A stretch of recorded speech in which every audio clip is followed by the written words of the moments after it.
श्रीमद्भागवत गीता अध्याय 1 अर्जुन विषाद योग। महाभारत युद्ध के प्रारंभ में अर्जुन के मानसिक द्वंद्व और कर्तव्य को लेकर उत्पन्न हुए उनके संशय को दर्शाता है। जब अर्जुन कुरुक्षेत्र में कौरवों और पांडवों की सेनाओं को आमने सामने खड़ा देखता है तो वह गहरे मोह और करुणा में पड़ जाता है।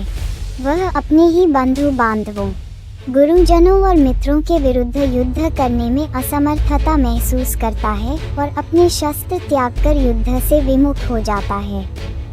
धृतराष्ट्र और संजय के संवाद से अध्याय की शुरुआत होती है, जिसमें धृतराष्ट्र कुरुक्षेत्र के घटनाक्रम के बारे में जानने के लिए संजय से प्रश्न पूछते हैं। इसके बाद संजय युद्ध भूमि का वर्णन करते हैं, जहां दोनों सेनाओं में वीर योद्धा युद्ध के लिए तत्पर हैं। अर्जुन अपने रथ पर खड़े होकर श्री कृष्ण से कहते हैं कि वह अपने रथ को दोनों सेनाओं के मध्य ले जाएं, ताकि वे अपने विरोधियों को देख सकें। जब अर्जुन देखता है कि उसके सामने भीष्म, द्रोण, कृपाचार्य और अपने भाई बांधव खड़े हैं, तो वह भावुक हो जाता है और कहता है कि यह युद्ध अधर्म है। उसे भय होता है कि इस युद्ध में परिवार के विनाश से कुलधर्म का ह्रास होगा, जिससे अधर्म और अराजकता फैलेगी। वह कहता है कि अपने ही लोगों का संहार करने से उसे कोई सुख नहीं मिलेगा और इस कारण वह युद्ध करने से इनकार कर देता है। धृतराष्ट्र का प्रश्न। धृतराष्ट्र उवाच धर्मक्षेत्रे कुरुक्षेत्रे संवेता युयुत्सवः मामकाः पांडवाश्चैव किं कुर्वत संजय। अर्थ। धृतराष्ट्र संजय से पूछते हैं कि धर्मभूमि कुरुक्षेत्र में एकत्रित हुए मेरे पुत्र और पांडवों ने क्या किया। अर्जुन का मोह।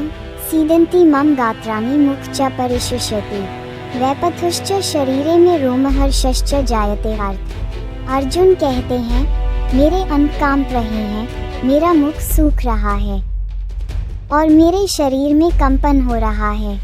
कुलधर्म का विनाश। कुलक्षये प्रणश्यन्ति कुलधर्माः सनातनाः धर्मे नष्टे कुल कृत्स्नं धर्मोऽभिभवत्युत। अर्थ। जब कुल नष्ट हो जाता है तो कुलधर्म भी समाप्त हो जाता है और तब संपूर्ण कुल अधर्म में डूब जाता है। अंत में अर्जुन अत्यधिक शोकाकुल होकर कहता है कि वह अपने ही स्वजनों की हत्या करके युद्ध नहीं कर सकता। वह अपने धनुष बाण छोड़कर रथ पर बैठ जाता है और श्री कृष्ण से कहता है कि वह युद्ध नहीं करेगा। यह अध्याय अर्जुन के मानसिक संघर्ष को दिखाता है और अगले अध्याय में श्री कृष्ण के उपदेश की भूमिका तैयार करता है। अगर आप भागवत गीता के सारे अध्याय का सार सुनना चाहते हैं तो चैनल को सब्सक्राइब करें। धन्यवाद।